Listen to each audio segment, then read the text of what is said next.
तो दोस्तों, आप सबका स्वागत है हमारी इस सीए इंटर G1 के मैराथन पार्ट 2 में। सर, ये तो पार्ट 2 है, कुछ ये तो बता दो कि पार्ट 1 में आपने क्या कराया था मेरे बच्चे। पार्ट 1 के अंदर हम लोगों ने इन्वेस्टमेंट अकाउंटिंग करा था, हम लोगों ने हायर परचेस करा था, हम लोगों ने AS1, AS2, AS3 और AS10 करा था, जो मेरे इस पार्ट 1 अनअकैडमी के 360 चैनल पर ऑलरेडी है। आज इस मैराथन के अंदर हम लगभग 35 टू 40 मार्क्स कवर करने वाले हैं। 35 से 40 नंबर आप इस मैराथन के अंदर कवर करेंगे। स्टार्ट करते हैं मेरे दोस्तों। चैप्टर का नाम है इंश्योरेंस क्लेम अकाउंटिंग। जब हम बात करते हैं इंश्योरेंस क्लेम अकाउंटिंग की, तो सबसे पहले बात आती है कि ये इंश्योरेंस जो है वो रेलिवेंट क्यों है। देखो मेरे भाई, हर एक एबनॉर्मल इवेंट के लिए इंश्योरेंस रेलिवेंट होता है। आप खुद सोच के देखिए, अगर आपकी दुकान में आग लग जाए, किसी एक व्यक्ति का लाइफ खत्म हो जाए, तो इंश्योरेंस कितना ज्यादा काम आता है।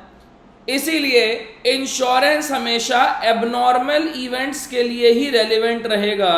हमेशा एबनॉर्मल इवेंट्स का ही इंश्योरेंस होता है, नॉर्मल इवेंट्स का कभी भी इंश्योरेंस नहीं होता।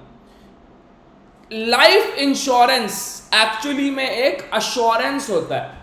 लाइफ इंश्योरेंस एक्चुअली में अश्योरेंस होता है। क्यों? क्योंकि डेथ तो सर्टेन है ना। इसीलिए इंश्योरेंस केवल उन्हीं चीजों का होता है जो एबनॉर्मल है। तो मैंने यहां पर आपको बताया कि टाइप्स ऑफ इंश्योरेंस कौन से हो सकते हैं। जैसे कि लाइफ इंश्योरेंस तो एक्चुअली में एश्योरेंस होता है। Theft insurance, marine insurance, fire insurance, ये सारी चीजें आपकी एबनॉर्मल इवेंट्स हैं, इसीलिए होता है। अब बात आती है, सर ये चैप्टर हम पढ़ क्यों रहे हैं। आप बात को ध्यान समझिएगा। मान लीजिए कि मेरे बेटा ये एक फैक्ट्री है, ये एक फैक्ट्री है जहाँ पर कुछ मिस हैपनिंग हो गई, यहाँ पर कोई एबनॉर्मल इवेंट हो गया और यहाँ पर फायर हो गई, मतलब यहाँ पर मेरे दोस्तों आग लग गई। अब मेरे बेटा, अगर यहाँ आग लग गई तो क्या हुआ होगा? क्या मैं कहूँ आग लग गई तो मशीनें जल गई होंगी, लेकिन मशीनें तो फिक्स्ड एसेट होती हैं। जब मशीनें फिक्स्ड एसेट होती हैं तो आपने देखा होगा, आपकी गाड़ी हो, आपकी बाइक हो, जब आप उसका इंश्योरेंस पेपर देखते हैं तो इंश्योरेंस पेपर के अंदर IDV लिखी होती है, इंश्योरेंस डिक्लेयर्ड वैल्यू। इसीलिए अपने को मशीन की कोई चिंता नहीं है, अगर जल भी गई तो इंश्योरेंस का पैसा मिल जाएगा। फैक्ट्री के अंदर लेबर है, क्या मैं कहूँ लेबर का भी लाइफ इंश्योरेंस होता है, और लाइफ इंश्योरेंस का अमाउंट भी फिक्स होता है। जी मेरी 2 लाख की पॉलिसी है, मेरी 4 लाख की पॉलिसी, बाबूजी मेरी 6 लाख की पॉलिसी है। जितनी आपकी पॉलिसी का सम एश्योर्ड होगा उतना ही पैसा आपको मिल जाएगा। लेकिन पंगा आता है, प्रॉब्लमेटिक एरिया आता है स्टॉक। क्या मैं ये कह सकता हूं कि जैसे जैसे मैं सामान खरीदूंगा, अपनी फैक्ट्री में लाऊंगा, वैसे वैसे मेरे स्टॉक का लेवल जो होगा वो बढ़ेगा। जैसे जैसे मैं सामान को बेचूंगा, वैसे वैसे मेरे स्टॉक का लेवल कम हो जाएगा। तो स्टॉक का जो लेवल है वो फ्लक्चुएट होता रहता है, मतलब वो घटता बढ़ता रहता है। इसीलिए स्टॉक का इंश्योरेंस क्लेम निकालना एक चैलेंजिंग टास्क है। अब आपको बात समझ में आती है कि हम ये क्यों करते हैं। स्टॉक का निकालना एक बड़ा चैलेंजिंग टास्क है। वही यहां पर बात करी कि भैया देखो, अगर स्टॉक फिक्स नहीं है तो इंश्योरेंस भी उसका फिक्स नहीं हो सकता। मेजर इशू क्या है स्टॉक के इंश्योरेंस क्लेम के अंदर? मेजर इशू ये है कि stock as on date of fire बताओ। क्यों? क्योंकि भाई मैं डेली तो अपने स्टॉक की कैलकुलेशन करता नहीं हूं, और मुझे थोड़ी पता है किस दिन आग लग जाएगी। ये तो अनसर्टेन है ना, ये तो बिल्कुल अनसर्टेन है कि किस दिन आग लग जाएगी। इसीलिए यहां पर सबसे इंपॉर्टेंट जो पॉइंट आता है वो यही आता है कि आप बताओ stock as on date of fire कितना था। ये एक प्रॉब्लम है। सर इस प्रॉब्लम का क्या सोल्यूशन निकला? इस प्रॉब्लम का जो सोल्यूशन है वो है memorandum trading account. Memorandum trading account, memorandum word का मतलब होता है कच्चा। हम एक कच्चा ट्रेडिंग अकाउंट बना रहे हैं अपनी नॉलेज के हिसाब से। मेमोरेंडम ट्रेडिंग अकाउंट कब से कब तक का बनेगा? Memorandum trading account year beginning से लेके डेट ऑफ फायर तक का बनेगा। जिस दिन आग लगी उस दिन तक का मेमोरेंडम ट्रेडिंग अकाउंट बनेगा, जिसका ऑब्जेक्टिव केवल और केवल ये होगा कि ये बताओ closing stock of date of fire कितना था। केवल इतना चाहिए अपने को। तो अब मेमोरेंडम ट्रेडिंग अकाउंट कैसे बनाएंगे जी? ओपनिंग स्टॉक लिखेंगे, नॉर्मल ट्रेडिंग अकाउंट जैसे बनता है यार, ओपनिंग स्टॉक। बात आती है सर ये ओपनिंग स्टॉक कहां से लिखोगे आप? क्या मैं कहूं पिछले साल की बैलेंस शीट में जो क्लोजिंग स्टॉक होगा वही इस साल ओपनिंग स्टॉक आ जाएगा। अगली बात आती है सर परचेजेस। बाबूजी परचेजेस कहां से लिखेंगे? परचेजेस का भी बड़ा सिंपल सा हिसाब है यार। परचेजेस आप जीएसटी पोर्टल से उठा सकते हो और बैंक स्टेटमेंट से उठा सकते हो। जीएसटी के अंदर अगर मैं किसी से सामान खरीद रहा हूं तो उस व्यक्ति ने मेरा जीएसटी बिल बनाया होगा। जब उसने मेरा जीएसटी बिल बनाया होगा तो मेरे गोडाउन में आग लगी है ना भाई, उसका गोडाउन तो सेफ है। और दूसरी चीज वो तो मेरे को मेरी जीएसटी पोर्टल से भी तो पता चल जाएगा ना, मेरी जीएसटी पोर्टल से भी तो मेरे को पता चल जाएगा कि नहीं पता चल जाएगा? बिल्कुल सर पता चल जाएगा, 100% पता चल जाएगा। आगे देखते हैं। अब बैंक डायरेक्ट एक्सपेंसेस को भी पता लगा लेंगे हम अगर कोई पैसा पे करेंगे, हमारे पास से कोई पैसा गया है, बैंक स्टेटमेंट में दिख रहा है तो वो भी आ जाएगा यहाँ पर, तो वो डायरेक्ट एक्सपेंसेस में काम आ जाएगा। अब यहाँ एक सवाल आता है बच्चे का, वो कहता है सर उन खर्चों का क्या जो कैश में पे हुए हैं? मेरे बेटा इंश्योरेंस कंपनी तो कैश में कुछ मानती नहीं ना, तभी तो कहते हैं कि अपनी किताबों को, अपने काम को जितना पक्के में रखोगे सरकार आपके साथ उतना रहेगी। अगर आप सारी सेल कच्चे में करोगे, सारी सेल कैश कर रहे हो, कहीं रिकॉर्ड ही नहीं कर रहे, कहीं डिस्क्लोज ही नहीं कर रहे, तो ऐसी जगह पर आके आप फंस जाते हैं। इसीलिए ये सारा खर्चा हो गया। अब बात आती है सेल भी तो लिखनी पड़ेगी। सेल लिखेंगे, सेल कहां से उठा सकते हो आप? क्या मैं कहूं सेल भी आप जीएसटी पोर्टल से उठा सकते हो, क्योंकि आपने अपना मंथली टर्नओवर जीएसटी पोर्टल की रिटर्न में दिखाया होगा। आप बैंक स्टेटमेंट से भी सेल उठा सकते हो, बैंक स्टेटमेंट को चेक करोगे कहां कहां से कितनी कितनी पेमेंट आई है, उससे बैठकर हिसाब लगाओगे। यहां आप अपने पिछले साल के ग्रॉस प्रॉफिट रेशियो को, अपने पिछले साल के ग्रॉस प्रॉफिट रेशियो को अगर आप सेल्स के ऊपर लगा देते हो तो ऑटोमेटिकली आपका ग्रॉस प्रॉफिट आ जाएगा। भाई ये जीपी रेशियो क्या है? ये जीपी रेशियो आपका लास्ट ईयर से निकाल लिया आपने, प्लस माइनस इसके अंदर जो भी आपका ट्रेंड था वो कर दिया। मान लो आपका पिछले साल का जीपी रेशियो 25% था, इस साल आपने सोचा कि आपका जो प्रॉफिट है वो 2% से बढ़ेगा, तो क्या मैं कहूं इस साल का जो जीपी रेशियो हुआ वो 27% हो गया।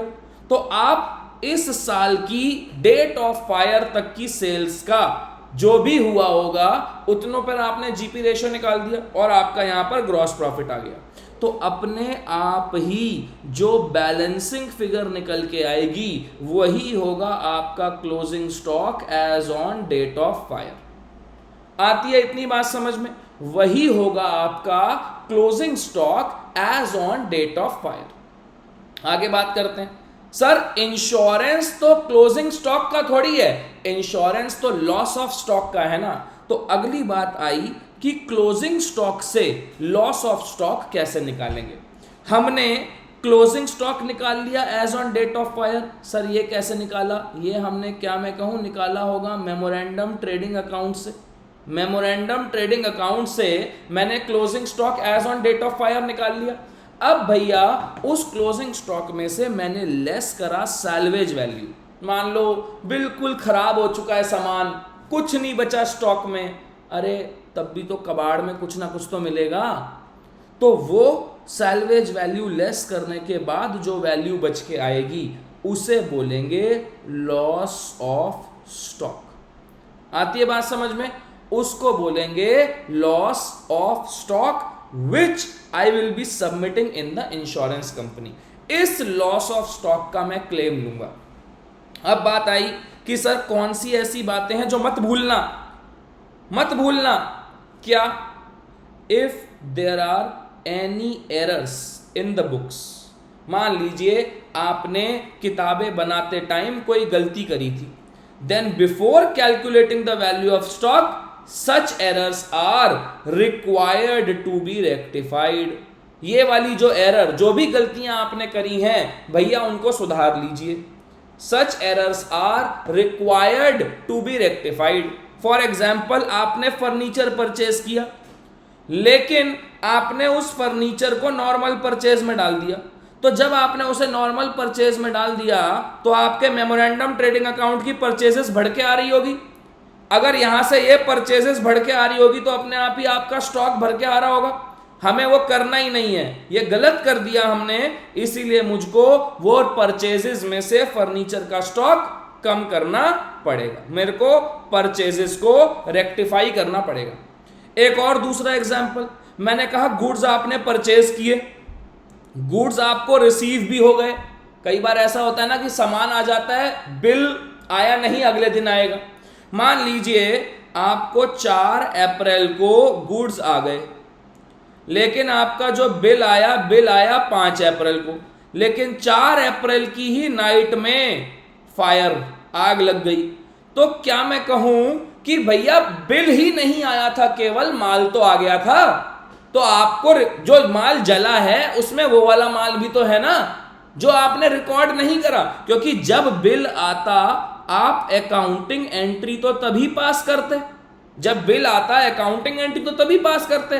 तो अगर ऐसी कोई सिचुएशन आ गई है तो भी आपको उसे रिकॉर्ड करना पड़ेगा, आपको रेक्टिफाई करनी पड़ेगी परचेजेस, और परचेजेस को बढ़ाना पड़ेगा। और एक और एग्जांपल, मान लीजिए आपने सेल कर दी, आपका अकाउंटेंट आज आया नहीं है, आपने माल बेच दिया, माल बेच के आपने सामान भी निकाल दिया, लेकिन इनवॉइस इशू नहीं करा। तो क्या मैं कहूं यार आपको गुड्स के नजरिए से देखना है, गुड्स का आउटफ्लो तो हो गया है। जब गुड्स का आउटफ्लो हो गया है इसका मतलब भले ही आपने सेल रिकॉर्ड नहीं करी, लेकिन जब आप मेमोरेंडम ट्रेडिंग अकाउंट बनाओगे तो आपको सेल्स मान के सेल्स को बढ़ाना पड़ेगा कि नहीं बढ़ाना पड़ेगा। तो इसको बोला हमने कि रेक्टिफाई कर लीजिएगा सेल्स। इतनी बात समझ में आती है। अगली बात क्या आई, अगली बात आई कि मान लीजिए अगर आपका ग्रॉस प्रॉफिट रेशियो डिफरेंट है। अभी तक तो हमने क्या बात करी, अगर आप पिछली स्लाइड में देखो तो मैंने कहा सेल्स लिख लेना, ओपनिंग स्टॉक लिख लेना, परचेजेस लिख लेना, डायरेक्ट एक्सपेंसेस लिख लेना, इस सेल्स के ऊपर पिछले साल का ग्रॉस प्रॉफिट और इस साल की एक्सपेक्टेशन लगा के ग्रॉस प्रॉफिट निकाल देना और आपका क्लोजिंग स्टॉक आ जाएगा। लेकिन सोच के देखो, प्रैक्टिकली अगर मैं बात करूं तो प्रैक्टिकली क्या एक सामान पर या सारे एक दुकान के अंदर 50 टाइप की आइटम है, क्या 50 टाइप की आइटम पर ग्रॉस प्रॉफिट रेशियो सेम होगा? नहीं। अगर अलग अलग वैरायटी ऑफ गुड्स है तो ग्रॉस प्रॉफिट रेशियो भी अलग अलग होगा।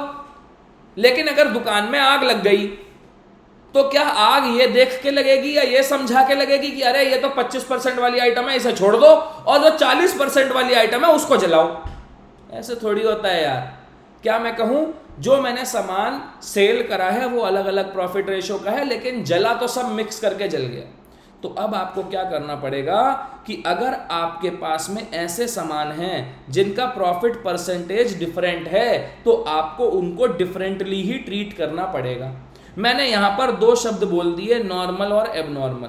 नॉर्मल का मतलब वो आइटम जिनका प्रॉफिट रेशियो सेम है, और एबनॉर्मल मतलब वो आइटम जिनका प्रॉफिट रेशियो डिफरेंट है। इतनी बात समझ में आई आपको? क्लियर होती है? तो अगर मैं एक बार इसका क्विक रिकैप करूं लॉस ऑफ स्टॉक का, तो मैंने ये कहा देखो यार, आग कभी भी बोल के नहीं लगने वाली कि अरे मैं लग रही हूं। आग कभी भी लग सकती है, मिस हैपनिंग कभी भी हो सकती है, एबनॉर्मल इवेंट है, इसीलिए हम इसका इंश्योरेंस लेते हैं। अब जब मैंने इंश्योरेंस ले लिया, मेरी फैक्ट्री के अंदर आग लग गई। जब मेरी फैक्ट्री में आग लग गई तो मशीनें जली होंगी, फिक्स्ड एसेट जले होंगे, फिक्स्ड एसेट जले होंगे।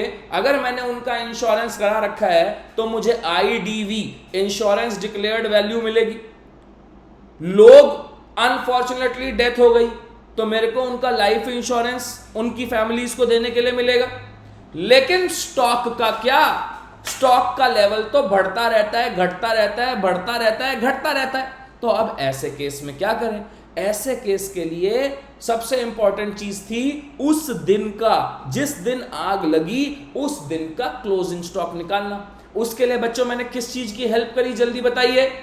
उस क्लोजिंग स्टॉक को निकालने के लिए मैंने क्या चीज की हेल्प ली? सर आपने हेल्प ली मेमोरेंडम ट्रेडिंग अकाउंट की। मेमोरेंडम ट्रेडिंग अकाउंट का मतलब क्या था? सर एक कच्चा ट्रेडिंग अकाउंट। वो जो कच्चा ट्रेडिंग अकाउंट था, आपने उसको क्या काम करा? जो वो कच्चा ट्रेडिंग अकाउंट था उसको आपने ओपनिंग स्टॉक लिया, बैलेंस से, ओपनिंग डेट से डेट ऑफ फायर तक जितनी भी परचेस करी थी वो डाली, जो भी खर्चा करा था वो डाला, डेट ऑफ फायर तक जितनी सेल करी थी वो डाली, और आपका ग्रॉस प्रॉफिट आ गया पिछले रेशियो के हिसाब से। तो बैलेंसिंग फिगर आपका क्लोजिंग स्टॉक निकल गया। फिर मैंने बात करा कि भाई देखो ऐसा है, उसमें से क्लोजिंग स्टॉक में से जो आपने सैल्वेज वैल्यू, जो कबाड़ी को बेच दिया, भंगार वाले को बेच दिया, वो माइनस कर दो, तो आ गया आपका लॉस ऑफ स्टॉक। इतनी हमने बात करी। कोई एरर है तो उसे रेक्टिफाई कर दो। अब यहां पर एक पॉइंट आया एवरेज क्लॉज का। इंश्योरेंस कंपनी हमेशा आपको एवरेज क्लॉज पर पैसा देती। एवरेज क्लॉज क्या निकाला? Loss of stock divided by closing stock as on date of fire. मेरे बेटा इंश्योरेंस जो हुआ है वो आपके स्टॉक का नहीं हुआ है, इंश्योरेंस आपके लॉस ऑफ स्टॉक का हुआ है।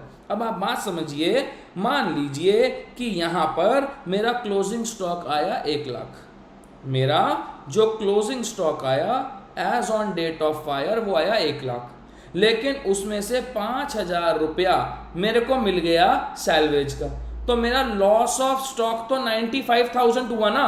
तो मैं वही तो कह रहा हूं क्या कि यहां पर जब मैंने फॉर्मूला लगाया तो मैंने कहा loss of stock 95,000 divided by closing stock as on date of fire 1 lakh. क्या मैं कहूं ये रिप्रेजेंट करता है कि कितना परसेंटेज ऑफ क्लोजिंग स्टॉक का लॉस हुआ है? हमारे इस केस में क्या मैं कह सकता हूं, जितना भी मेरा क्लोजिंग स्टॉक था उसका 95% का नुकसान हो गया है मेरा। करेक्ट? जी हां। तो इसी को मैंने बोला ये हो गया मेरा परसेंटेज ऑफ लॉस। अगर मैं इसी को मल्टीप्लाई कर दूं इंश्योरेंस वैल्यू से तो मेरा इंश्योरेंस क्लेम निकल के आएगा। अब मेरे बेटा अगली बात आती है लॉस ऑफ प्रॉफिट की। लॉस ऑफ प्रॉफिट को कुछ इस तरीके से समझिए, मान लीजिए आप का एक्सीडेंट हो गया, आप अस्पताल में हैं। आप अस्पताल में हैं तो आप जानते हैं आपको 2 तरफ से चांटा पड़ रहा है। सर 2 तरफ से कैसे? एक तो हॉस्पिटल के बिल्स, दूसरी चीज आप हॉस्पिटल में हैं तो आप जॉब पर नहीं जा पा रहे होंगे, अपने काम धंधे पर नहीं जा पा रहे होंगे, तो वहां आपकी इनकम का भी तो लॉस है ना। अगर आप जाते तो कुछ कमा के लाते, अब जा नहीं पा रहे तो इनकम का भी तो लॉस हो गया कि नहीं? तो ऐसे केस में क्या करा जाए? ऐसे ही अगर बिजनेस के यहां कोई मिस हैपनिंग हो गई, मान लीजिए फैक्ट्री में आग लग गई, तो अब एकदम से तो आग सही होगी नहीं। ये थोड़ी है कि आज आग लगी और कल से काम धंधा दोबारा चालू। एक पर्टिकुलर टाइम पीरियड लगेगा कि नहीं बिजनेस को वापस से सेट करने में, उसी लोकेशन पर लेके आने में? बिल्कुल लगेगा sir.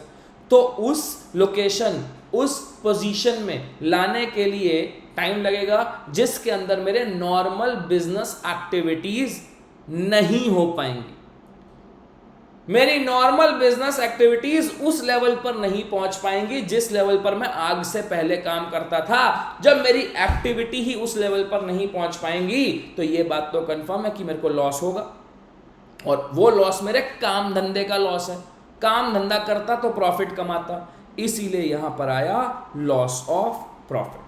It is a kind of clause present in the insurance policies which enables a firm to claim loss of profits for the disturbance period. अब ये क्या बात होती है समझाता हूं। देखिए लॉस ऑफ प्रॉफिट में 2 चीजें निकलती हैं, एक होता है लॉस ऑफ प्रॉफिट, और दूसरा होता है क्लेम फॉर एडिशनल एक्सपेंसेस। आप बात को समझिए ध्यान से। मान लीजिए ये 1 अप्रैल 2021 है, ठीक है, और यहाँ आपका 31 मार्च 2022 खत्म हो गया और ये आपका 31 मार्च 2023 हो गया। तो क्या मैं कहूँ ये हो गया मेरा फाइनेंशियल ईयर 21-22 और ये हो गया मेरा फाइनेंशियल ईयर 22-23। हो गया कि नहीं? अब मान के चलो यहाँ पर 1 सितंबर 2022 को मेरी फैक्ट्री में आग लग गई, फैक्ट्री में फायर हो गई। तो अब आपको बात को समझना, अब मैं आपको कुछ बेसिक टर्म सिखा रहा हूं। मान लीजिए 1 सितंबर से लेके 1 दिसंबर 2022 तक मेरी फैक्ट्री नॉर्मल काम नहीं कर पाई, तो क्या मैं कहूं 1 सितंबर 22 से लेके 1 दिसंबर 22 तक, 1 सितंबर 22 से लेके 1 दिसंबर 22 तक, मतलब पूरा सितंबर, पूरा अक्टूबर और पूरा नवंबर, ये 3 महीने तक मैं ढंग से काम नहीं कर पाया। इसी को बोलते हैं पीओडी, पीरियड ऑफ डिस्टरबेंस। आती है बात समझ में? इसे बोलते हैं पीओडी, पीरियड ऑफ डिस्टरबेंस। पक्का? अब इस पीरियड ऑफ डिस्टरबेंस में जो सेल्स हुई होगी, मान लो 1 सितंबर 2022 से 1 दिसंबर 2022 तक जो भी मैंने सेल करी, कम करी, ज्यादा करी, जो भी करी, उसको बोलते हैं एक्चुअल सेल्स, उसको बोलते हैं एक्चुअल सेल्स। अब यहां भी तो 1 सितंबर 2021 आया होगा, मतलब जिस दिन मेरे यहां करंट ईयर में आग लगी है उससे पिछले साल सेम डे और उससे पिछले साल सेम पीरियड, मतलब 1 सितंबर 2021 से लेके 1 दिसंबर 2021, मतलब सितंबर 21, अक्टूबर 21 और नवंबर 21, ये जो मैंने यहां पर सेल्स करी होगी उसे बोलते हैं स्टैंडर्ड टर्नओवर। आती है बात समझ में? तो मैंने कहा जो मेरे पीरियड ऑफ डिस्टरबेंस में सेल्स है उसे बोलेंगे एक्चुअल टर्नओवर, और जो मैंने उस पीरियड में पिछले साल करी होगी वो हो गई मेरी स्टैंडर्ड टर्नओवर। तो पीरियड ऑफ डिस्टरबेंस क्या बोला मैंने? पीरियड ऑफ डिस्टरबेंस का मतलब हो गया in which the regular flow of business was not up to the mark, वही बात आ गई। एक्चुअल सेल्स का मतलब होगा sales during the period of disturbance. Standard sales का मतलब हो गया sales in the same period as period of disturbance but in the last financial year. अब ध्यान से समझिएगा, मैं सीधी सीधी बात करता हूं। मान लीजिए अब मैं यहां पर लॉस ऑफ प्रॉफिट की बात कर रहा हूं। मान लीजिए मेरा पीरियड ऑफ डिस्टरबेंस जो है वो 1 सितंबर 2022 से 1 सितंबर 2022 से 1 दिसंबर 2022 तक रहा। 1 सितंबर 2022 से 1 दिसंबर 2022 तक रहा। अब वहाँ पर मेरी जो सेल्स हुई वो सेल्स हुई 50,000। तो क्या मैं कहूँ ये तो मेरी एक्चुअल सेल्स हो गई, राइट? मैं कह सकता हूँ ये मेरी एक्चुअल सेल्स हो गई। अब मान लो 1 सितंबर 2021 से 1 दिसंबर 2021 तक सेम पीरियड लास्ट ईयर, ये मेरी सेल थी 5 लाख, और इस साल मैंने एक्सपेक्ट करा था कि मेरी सेल 10% से बढ़ेगी। तो क्या मैं कह सकता हूं कि मेरी स्टैंडर्ड सेल्स थी 5 लाख, मैंने एक्सपेक्ट करा था कि 10% से बढ़ेगी, मतलब 50,000 बढ़ेगी, तो मेरी एक्सपेक्टेड सेल 5,50,000 हो गई कि नहीं? जबकि मेरी एक्चुअल सेल्स जो हुई वो केवल और केवल 50,000 है। तो यहां पर मेरी शॉर्ट सेल्स निकल गई कि नहीं? 5 लाख रुपए की मेरी शॉर्ट सेल्स निकल गई। तो मैं वही कहना चाहता हूं, स्टैंडर्ड सेल्स का मतलब क्या हुआ? स्टैंडर्ड सेल्स का मतलब हुआ आपने पिछले साल पीरियड ऑफ डिस्टरबेंस में कितनी सेल करी थी। ठीक है, एक्सपेक्टेशन को मैंने उसमें ऐड या लेस कर दिया, एक्सपेक्टेशन को मैंने उसमें ऐड या लेस कर दिया, ये मेरी एक्सपेक्टेड सेल्स निकल गई। इस एक्सपेक्टेड सेल्स में मैंने अब क्या करा, इसमें से मैंने एक्चुअल सेल्स माइनस कर दी। अब बात को समझो ना, मेरी स्टैंडर्ड सेल्स थी 5 लाख जो पिछले साल हुई थी। मैंने सोचा था कि 10% से बढ़ेगी, तो मेरा ट्रेंड हो गया 10%, 50,000 रुपए से बढ़ गई। तो अब मेरी जो एक्सपेक्टेड सेल्स थी वो 5,50,000 थी, मेरी एक्चुअल सेल्स जो हुई वो 50,000 हुई।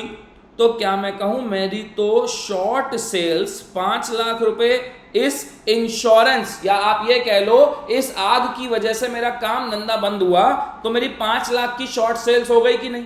इसके ऊपर जो मैं ग्रॉस प्रॉफिट कमाता वो मेरा लॉस ऑफ प्रॉफिट है कि नहीं। इसके ऊपर जो मैं ग्रॉस प्रॉफिट कमाता वो मेरा लॉस प्रॉफिट है कि नहीं। तो लॉस शॉर्ट सेल्स का मतलब क्या होता है, expected sales minus actual sales. Loss of profit क्या है, short sales multiply by GP ratio. अब बात आती है कि जीपी रेशियो हो सकता है आपको गिवन हो सकता है आपको गिवन ना हो। अगर मान लीजिए जीपी रेशियो आपको गिवन है तो कोई प्रॉब्लम नहीं है, उसी रेट को लगा दो। लेकिन अगर जीपी रेशियो गिवन नहीं है, इसका मतलब जीपी रेशियो भी निकालना पड़ेगा। अब आप बात को समझिए, जीपी रेशियो कैसे निकलता है। हम सब जानते हैं कि अगर मेरा ये trading and profit and loss account है तो ये मेरा ग्रॉस प्रॉफिट आया, यही gross profit profit and loss में ग्रॉस प्रॉफिट बना, मैंने एक्सपेंसेस माइनस करे और मेरा नेट प्रॉफिट आ गया। तो क्या मैं कहूं नेट प्रॉफिट के अंदर एक्सपेंसेस जोड़ दूं तो ग्रॉस प्रॉफिट आएगा कि नहीं आएगा। वही काम मैंने यहां करा। नेट प्रॉफिट में अगर मैं स्टैंडिंग चार्जेस मतलब मेरे फिक्स्ड खर्चे जोड़ दूं जो कि इंश्योर्ड हैं, इसका मतलब मेरा जीपी रेशियो क्या बन सकता है, वो बन सकता है net profit plus insured standing charges divided by net sales into 100। ये मेरा जीपी रेशियो बनेगा। सर स्टैंडिंग चार्जेस को आपने क्यों लिया है, क्योंकि बेटा अगर आग लग भी गई तो कुछ खर्चा तो होगा ना जो मुझे करना ही पड़ेगा। कुछ खर्चा तो ऐसा होगा ना जो मुझे करना ही पड़ेगा। तो सर इंश्योर्ड क्यों लिया, सर इंश्योर्ड इसलिए लिया क्योंकि हम इंश्योरेंस क्लेम निकाल रहे हैं, तो इंश्योर्ड तो लेना ही पड़ेगा। ठीक है, आगे चलते हैं। तो अब वही बात आ गई, क्या, क्लेम फॉर एडिशनल एक्सपेंसेस। अब देखो क्या अपन ने यह सीख लिया कि लॉस ऑफ प्रॉफिट कैसे निकलेगा।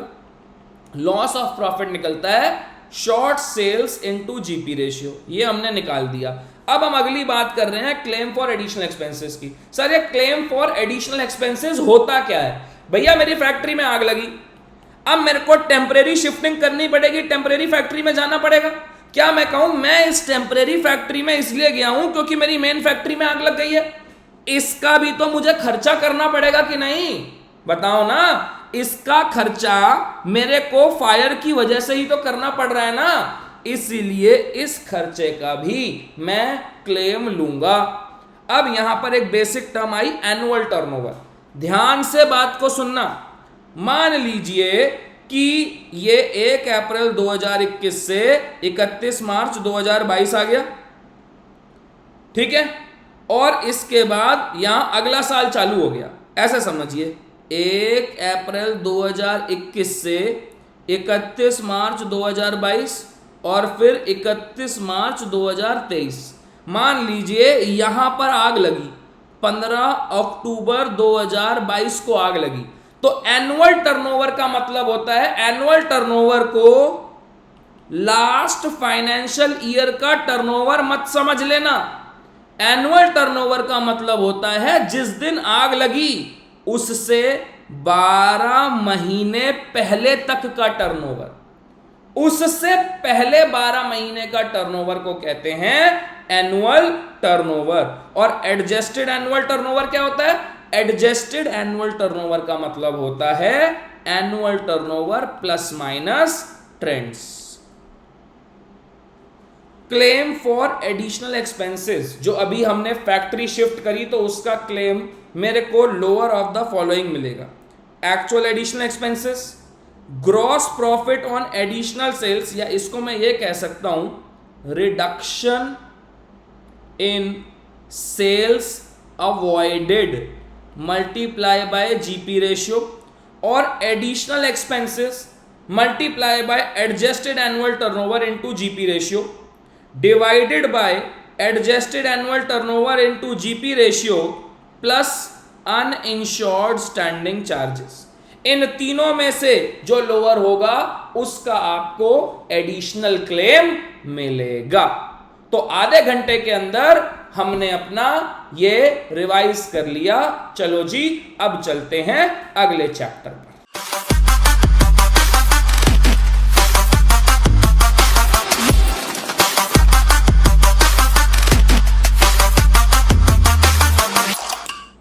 हाँ जी दोस्तों, तो अभी अभी हमने जो खत्म करा वो हमने खत्म करा इंश्योरेंस, और अब मैं आपको कराऊंगा छोटे चैप्टर्स। ये छोटे चैप्टर्स जो हैं ये हर बार आपके एग्जाम में 15 से 25 नंबर के आते हैं, जैसे कि बोनस इशू, जैसे कि बोनस हो गया, राइट हो गया, redemption of preference share capital हो गया, मैनेजरियल रेम्युनरेशन हो गया, pre and post incorporation profit हो गया, फाइनेंशियल स्टेटमेंट हो गया, रिडम्पशन ऑफ डिबेंचर हो गया। ये सारे चैप्टर्स अब मैं आपको कराने वाला हूं, तो ध्यान से मेरी बात को सुनिएगा। हमारा जो पहला चैप्टर आता है अब वो आता है बोनस एंड राइट इशू। जैसे ये चैप्टर दो शब्दों से मिलकर गिरा है, बोनस और राइट, यहां पर भी हम दोनों की बात करेंगे, बोनस की भी बात करेंगे और राइट शेयर्स की भी बात करेंगे। सर दिखाइए, मजा आएगा। सर ये जो बोनस है ना, ये बोनस असली में होता है, ये बोनस जो है ये असली में होता है। ये बोनस कैसे होता है, बात को समझिएगा। ये बोनस शेयर्स असली में होते हैं, मैं आपको पहले दिखाता हूं। चलो मैं अगर आपको दिखाऊं तो मैं आपको दिखाता हूं। कैसे दिखाओगे सर बताइए। मैं यहां गया, मैं यहां पर आया, मैंने ये खोला, ध्यान से देखिएगा सारे लोग, मैंने ना मनी कंट्रोल खोल दिया। जब मैंने मनी कंट्रोल खोला तो मैंने ये खोल दिया और मैं यहाँ आ गया मनी कंट्रोल पे। जैसे ही मैं यहाँ मनी कंट्रोल पे आया, मान लीजिए मैंने कोई कंपनी खोल दी टाटा स्टील, या टाटा स्टील खोल दी मैंने। अब जब मैंने टाटा स्टील खोली, इसका मतलब अब हम यहाँ पर इन्वेस्टर के तौर पर बात नहीं कर रहे, अब हम कंपनी के तौर पर बात कर रहे हैं। जब मैं यहाँ आया, मैंने देखा कॉर्पोरेट एक्शन, मैं यहाँ पर आया कॉर्पोरेट एक्शंस के अंदर। जब मैं अब यहाँ पर इसको देखता हूँ तो मैंने देखा बोनस।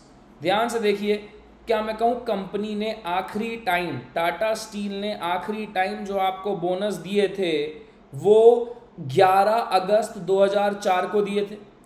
और अगर मैं और देखना चाहूँ, अब मान लीजिए वहीं मैं देखता हूँ अगली कोई टीसीएस को उठाया, टीसीएस को देखा, टीसीएस के कॉर्पोरेट एक्शंस पर गया, टीसीएस के कॉर्पोरेट एक्शंस में बोनस देखा, तो ध्यान से देखो टीसीएस ने बोनस 19 अप्रैल 2018 में दिया है।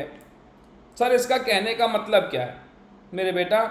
कहने का मतलब केवल यही है कि अब हम लोग एज अ कंपनी बात कर रहे हैं। कि अभी देखो एक इन्वेस्टमेंट का चैप्टर था, इन्वेस्टमेंट अकाउंटिंग के चैप्टर में आपने ये पढ़ा कि अगर मेरे पास बोनस शेयर है, अगर मेरे पास शेयर हैं और मुझे बोनस मिलता है तो मैं क्या करूं। लेकिन अब हमें कंपनी के प्रोस्पेक्टिव से पढ़ना है कि अगर कंपनी बोनस इशू करती है तो उसका मतलब क्या होता है। तो जब मैंने बात करी कि अगर कंपनी बोनस इशू करती है तो उसके पीछे क्या ऑब्जेक्टिव होता है और वो किस तरीके से काम करती है, meaning of bonus issue. Bonus का मतलब होता है कैपिटलाइजेशन ऑफ प्रॉफिट। कैसे? अब मान लीजिए XYZ लिमिटेड की बैलेंस शीट में इक्विटी शेयर कैपिटल 1 लाख का है, 10% प्रेफरेंस शेयर कैपिटल 5 लाख और 10 लाख का है, और ये हो गया 15 लाख। रिजर्व एंड सरप्लस में 8 लाख रुपए का रिजर्व एंड सरप्लस है, ये हो गए 28 लाख। अब अगर मैं आपसे बात कहता हूं कि भैया अगर मान लीजिए वो कुछ 1:1 का बोनस इशू करते हैं। ये तो अभी प्रेफरेंस शेयर कैपिटल रिडीम कर रहे हैं, 10% प्रेफरेंस शेयर कैपिटल रिडीम हुई तो उन्होंने सीआरआर बनाया, सीआरआर बनेगा फ्रेश इशू से, मतलब फ्री प्रॉफिट से। अब अगर मैं 1:1 का बोनस इशू करता हूं तो मान लीजिए यहां पर 1 लाख है और 1:2 का मैं बोनस इशू कर रहा हूं, तो इसका मतलब मैं 5 लाख के बोनस इशू करूंगा। इस बोनस इशू को करने के लिए अब मैं फ्री में शेयर दे रहा हूं। बोनस का मतलब क्या हो गया? फ्री में शेयर देना। तो अब जब मैं आपको फ्री में शेयर दे रहा हूं तो क्या मैं ये कह सकता हूं मेरी शेयर कैपिटल बढ़ जाएगी? अब जब मेरी शेयर कैपिटल बढ़ जाएगी तो बेसिक अकाउंटिंग की इक्वेशन होती है asset is equal to liability plus capital. Bonus से मेरे 5 लाख रुपए की कैपिटल तो बढ़ गई, लेकिन क्या मुझे पैसा मिला? पैसा तो नहीं मिला। अब जब मुझे पैसा नहीं मिला तो इसका मतलब मेरा एसेट तो बढ़ा नहीं। ऐसे केस में क्या करें? तो क्या मैं बोलूं प्रॉफिट से, यहां कैपिटल में रिजर्व एंड सरप्लस भी तो आते हैं ना, तो मैं क्या करूंगा 5 लाख रुपए अपने प्रॉफिट से कम करके शेयर कैपिटल में बढ़ा दूंगा। इसी को बोलते हैं कैपिटलाइजेशन ऑफ प्रॉफिट। इसी को कैपिटलाइजेशन ऑफ प्रॉफिट बोलते हैं। तो बोनस इशू के लिए आपको क्या करना होता है? बोनस इशू के लिए आपको फ्री प्रॉफिट्स देखने होते हैं। Free profits for bonus issue में सबसे पहले आता है सीआरआर। जो आपने रिडम्पशन ऑफ प्रेफरेंस शेयर के टाइम पर सीआरआर बनाया था, जो बायबैक के टाइम पर सीआरआर बनाते हो, सबसे पहले वो सीआरआर आएगा। उस सीआरआर के बाद आप सिक्योरिटी प्रीमियम का इस्तेमाल करोगे। उस सिक्योरिटी प्रीमियम के बाद आप जनरल रिजर्व का इस्तेमाल करोगे और एंड में आपके प्रॉफिट एंड लॉस का इस्तेमाल करोगे। इसका मतलब बोनस इशू के लिए फ्री प्रॉफिट्स के अंदर सिक्योरिटीज प्रीमियम आता है। बोनस इशू में फ्री प्रॉफिट्स के अंदर सिक्योरिटीज प्रीमियम को कंसीडर करा जाता है। क्यों? क्योंकि section 52 of the companies act, जहां लिखा हुआ है यूटिलाइजेशन ऑफ सिक्योरिटीज प्रीमियम, वहां साफ साफ लिखा है security premium can be utilised for issuing fully paid up bonus shares. तो अब जब मैं CRR का इस्तेमाल करूंगा या फिर इनमें से किसी का भी इस्तेमाल करूंगा तो मैं एंट्री करूंगा क्या? CRR account debit, securities premium account debit, general reserve account debit, profit and loss account debit to bonus issue. ये इसी ऑर्डर में चलेगा, याद रखना। अगर आपके पास CRR है तो आप पहले CRR का इस्तेमाल करेंगे, पहले जनरल रिजर्व का इस्तेमाल नहीं करेंगे। इस ऑर्डर में चल के आप बोनस इशू देंगे और अल्टीमेटली फिर आप एंट्री करेंगे bonus issue to equity share capital. तो आप ध्यान से देखिए, आपने बोनस इशू से बोनस इशू काट दिया, अल्टीमेटली आपने प्रॉफिट को ही तो कैपिटल में कन्वर्ट कर दिया ना। What you have done? You have converted your profits into your capital. तो यही तो बात हुई कि प्रॉफिट्स को आपने कैपिटल में कन्वर्ट करा, इसी को तो बोनस को कैपिटलाइजेशन ऑफ प्रॉफिट बोलते हैं। अब बोनस भैया फ्री फ्री फ्री में आता है। बोनस शेयर्स मतलब दो टाइप से बोनस दिया जा सकता है, एक बोनस शेयर्स की फॉर्म में और एक बोनस कॉल्स की फॉर्म में।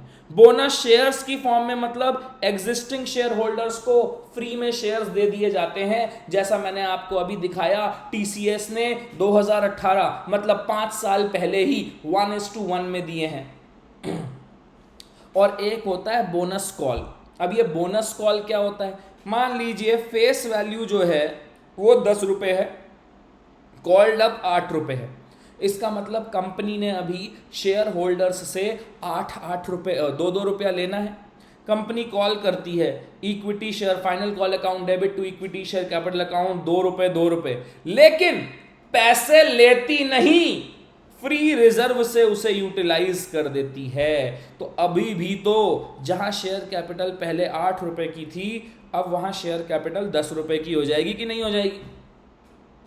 बात समझ में आई?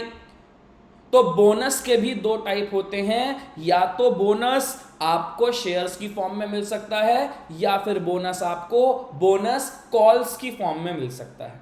अगर और आगे बढ़ते हैं तो फिर देखते हैं conditions for issuing bonus shares. Bonus share को इशू करने की क्या क्या कंडीशन है भैया? वो दो कंडीशन है। बोनस शेयर्स हमेशा फुल्ली पेड अप शेयर्स को दिए जाएंगे, और अगर share capital fully paid up नहीं है तो या तो बोनस दो ही मत, या फिर सबसे पहले कॉल करके उन्हीं फुली पेड अप करो। समझ में आ रही है बात? तो सबसे पहले तो कंडीशन ये है कि बोनस शेयर जो है वो फुली पेड अप शेयर्स को दिए जाएंगे, लेकिन अगर शेयर्स फुली पेड अप नहीं है तो या तो उन्हें बोनस दो ही मत, और या फिर पहले उन्हें फुली पेड अप करो तब बोनस दो। नंबर तीसरा जो मैं आपको बता चुका पहले ही, क्या कि जो प्रॉफिट अवेलेबल होगा बोनस देने के लिए वो इस ऑर्डर में होगा: CRR, securities premium, general reserve, capital reserve और profit and loss account. Entry कौन सी होंगी सर? दो एंट्री होती हैं बोनस के लिए। एक होती है बोनस इशू को क्रिएट करना और दूसरी होती है बोनस इशू को अलॉट करना। बोनस इशू क्रिएट करने के लिए एंट्री बनती है भैया free reserve account debit to bonus issue, ये फ्री रिजर्व की कैटेगरी यहां से आती है, और ultimately bonus issue to equity share capital. तो यहां बोनस इशू क्रेडिट है, यहां बोनस इशू डेबिट है, आपस में कट गया, अल्टीमेटली रिजर्व से कैपिटल में बात पहुंच गई। ठीक है, अब बात आती है राइट इशू की।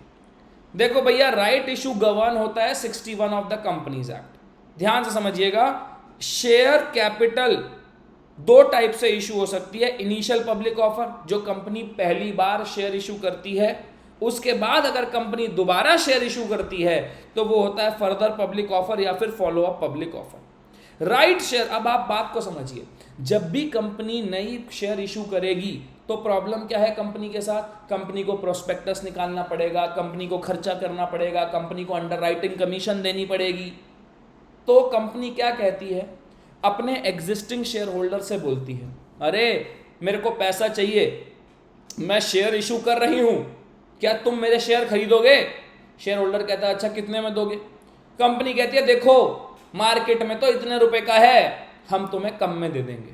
तो वही बात आ गई, right share, it is a situation where company further issues its shares and give an option to the existing shareholder to subscribe the share। Sir ऐसे बात समझ नहीं आ रही, जरा प्रैक्टिकल दिखाओ। आओ दोस्त प्रैक्टिकल देखते हैं। दोबारा अगर प्रैक्टिकल देखते हैं तो क्या दिखता है मेरे को? अगर मैं यहीं आऊं और किसी और कंपनी को खोलूं, मान लीजिए मैं कोई और कंपनी खोलता हूं रिलायंस। जब मैं रिलायंस को देखता हूं, मैं वापस कॉर्पोरेट एक्शन में जाता हूं, ध्यान से देखिएगा, देखो बोनस के साथ में राइट का भी ऑप्शन दिया हुआ है कि नहीं? ध्यान से देखो, 13 मई 2020 को रिलायंस ने 1:15 राइट शेयर्स बोला था, और कितने रुपए का प्रीमियम में लिया था? 1247 के। फेस वैल्यू कितनी है शेयर की? अभी पता चल जाएगा। शेयर की फेस वैल्यू कितनी है सर जी? शेयर की जो फेस वैल्यू है वो फेस वैल्यू 10 रुपए है। अब ध्यान से मेरी बात को समझना, मैं इसी बात को आपको सिखाऊंगा। कैसे सर? इधर देखो ध्यान से, मान लीजिए 10 रुपए का शेयर है, मार्केट प्राइस 1800 रुपए है, कंपनी राइट इशू दे रही है 1350 रुपए में। तो क्या मैं कहूं भले ही कंपनी मार्केट प्राइस से 450 रुपए सस्ता दे रही है, लेकिन अल्टीमेटली 1340 रुपए का प्रीमियम ले रही है कि नहीं ले रही? 10 रुपए के फेस वैल्यू के बदले कंपनी को 1350 मिलेंगे ना, ले रही है कि नहीं ले रही? तो क्या मैं कहूं यहां पर भी तो वही बात हुई होगी ना दोस्त? अगर मैं बात करूं तो यहां पर भी तो वही बात हुई होगी। कैसे सर वही बात हुई होगी? अगर मैं बात करूं राइट इशू, अगर आप यहां देखो तो ध्यान से देखो, राइट इशू का प्रीमियम कितना है? राइट इशू का 1247 रुपए का प्रीमियम है। इसका मतलब यहां से मैं एक बात निकाल सकता हूं कि ये राइट इशू 13 मई 2020 को 1257 रुपए के राइट प्राइस पर आया होगा। 10 रुपए की फेस वैल्यू है ना, 10 रुपए की फेस वैल्यू और बाकी अपना प्रीमियम। समझ में आई बात? अरे 100% आई होगी, ऐसा हो ही नहीं सकता। आगे चलते हैं। सेक्शन 61 क्या कहता है? राइट शेयर की रिक्वायरमेंट क्या है कि वो right share articles of association में लिखा होना चाहिए। उसके बाद में शेयर होल्डर को मिनिमम 15 दिन और मैक्सिमम 30 डेज का टाइम दिया जाएगा कि भैया ये बता दो एक्सेप्ट कर रहे हो या रिजेक्ट कर रहे हो।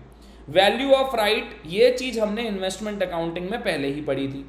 उसके बाद वैल्यू ऑफ राइट का मतलब होता है cum right value of shares minus ex right value of shares. Cum right value of shares तो मार्केट प्राइस होता है, ex right value of shares होता है कम राइट वैल्यू मतलब market price into existing number of shares है plus right shares into right issue price divided by existing shares plus right shares. याद रखिएगा 5 marks का एक छोटा सा सवाल पूछ सकते हैं आपसे, एक्स राइट वैल्यू बताना एंड वैल्यू ऑफ राइट बताना। तो अगर इस प्रकार के सवाल आपके लिए आते हैं तो यकीन मानिए ये बहुत अच्छी चीज है। तो ये छोटा सा चैप्टर था बोनस एंड राइट इशू का।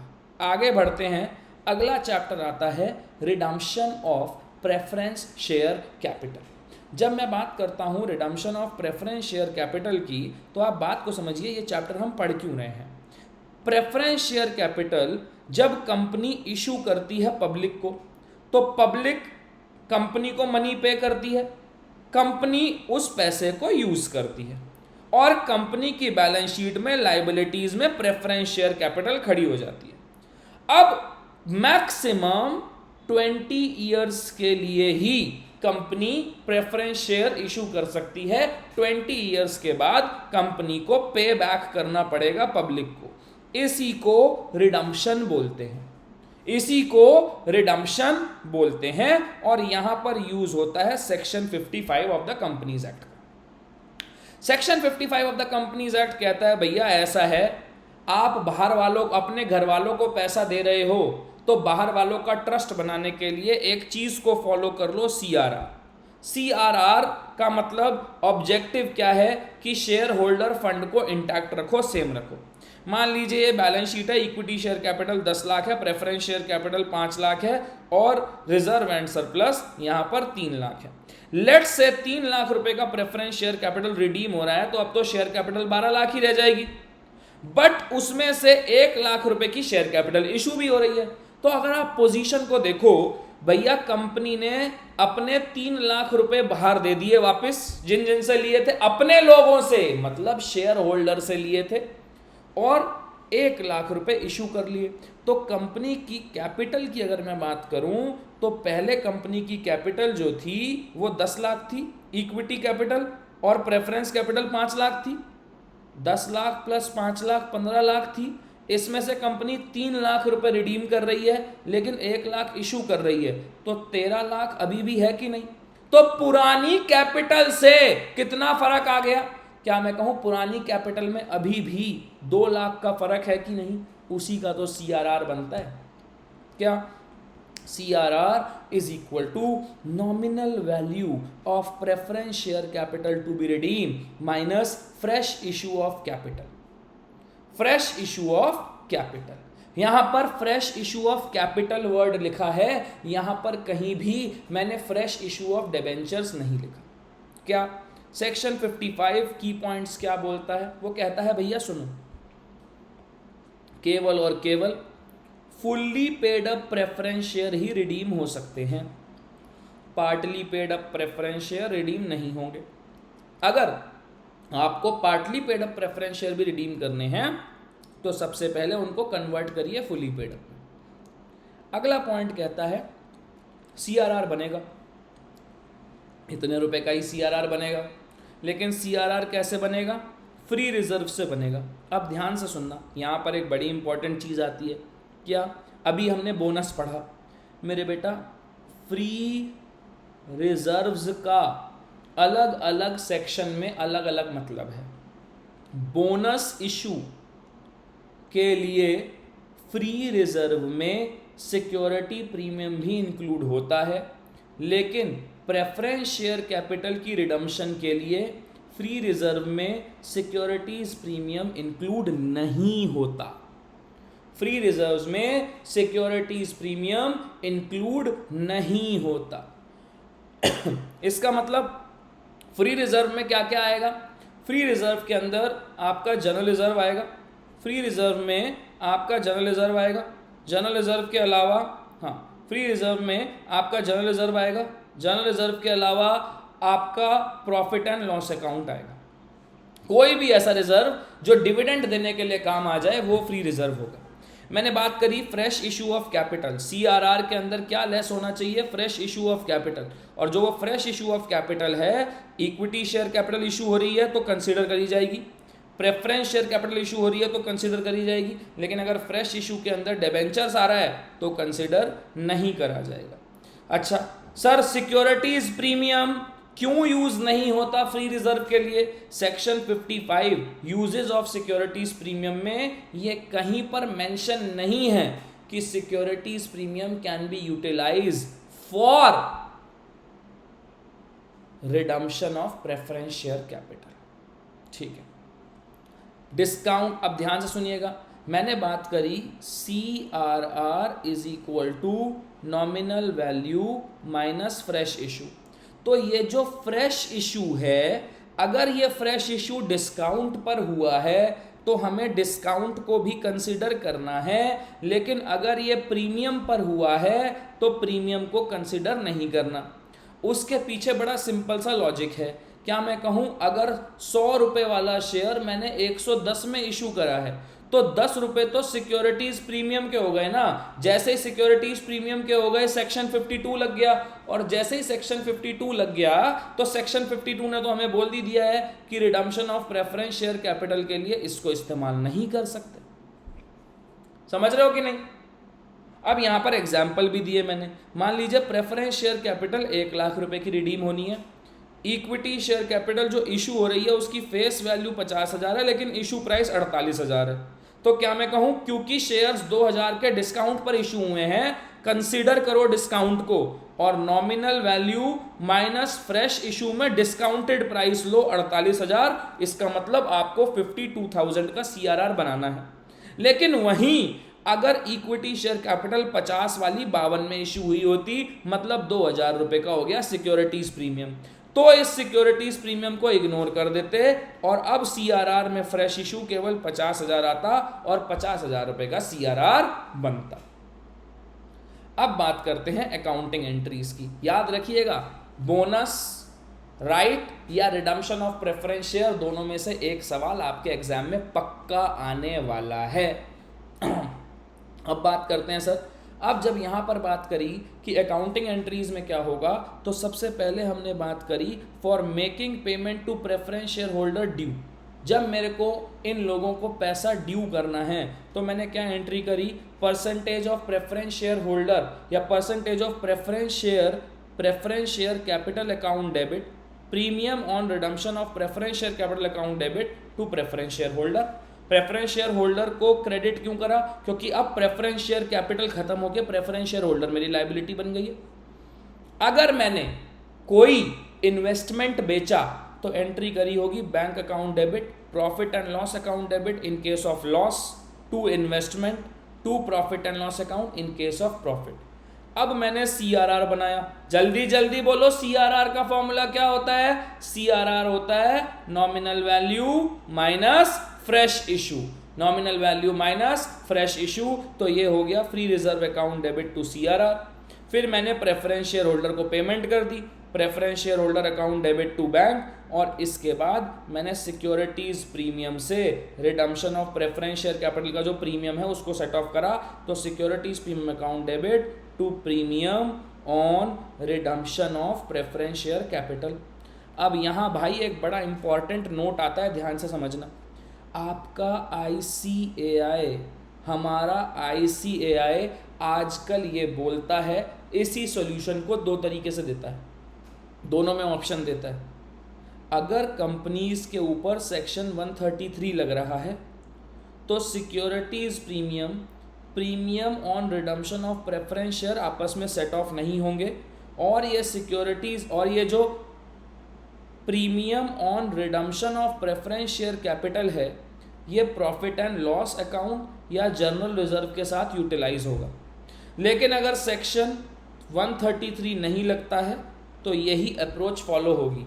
तो आप जो भी अप्रोच फॉलो करें आप वहां पर मेंशन करके आएंगे कि आपने क्या अप्रोच फॉलो करी है। मैं एक बार फिर दोबारा बोल रहा हूं, मैंने कहा कि अगर सेक्शन 133 कंपनी पर एप्लीकेबल है तो securities premium account debit to premium on redemption of preference share capital नहीं करेंगे, जर्नल रिजर्व या फिर profit and loss account debit to premium करेंगे। लेकिन अगर सेक्शन 133 नहीं लगता तो securities premium can be utilise. ठीक है, बात समझ में आ गई? इतनी क्लियर होती है बात? जल्दी बोलें, पक्का समझ में आती है? तो ये था आपका सारा का सारा जो रिडम्पशन ऑफ प्रेफरेंस शेयर का चैप्टर था। अगला आता है मेरे भैया pre and post incorporation profit. जब हम बात करते हैं pre and post incorporation profit की तो अब ध्यान से समझना कि ये चैप्टर ज़रूरी क्यों है। ये चैप्टर ज़रूरी इसलिए है, मान लीजिए एक कंपनी है S&A कंपनी जो ट्रेडिंग के बिजनेस में है, 1/4/2022 अब वो शार्क टैंक में चली जाती है। और शार्क टैंक में तो आप जानते हैं कि शार्क टैंक के अंदर तो वो इक्विटी में इन्वेस्ट करते हैं। अब इक्विटी या फिर शेयर कैपिटल, इक्विटी या फिर शेयर कैपिटल ये तो आपको कहां से मिलेगी? रुक जाओ, हाँ एक मिनट।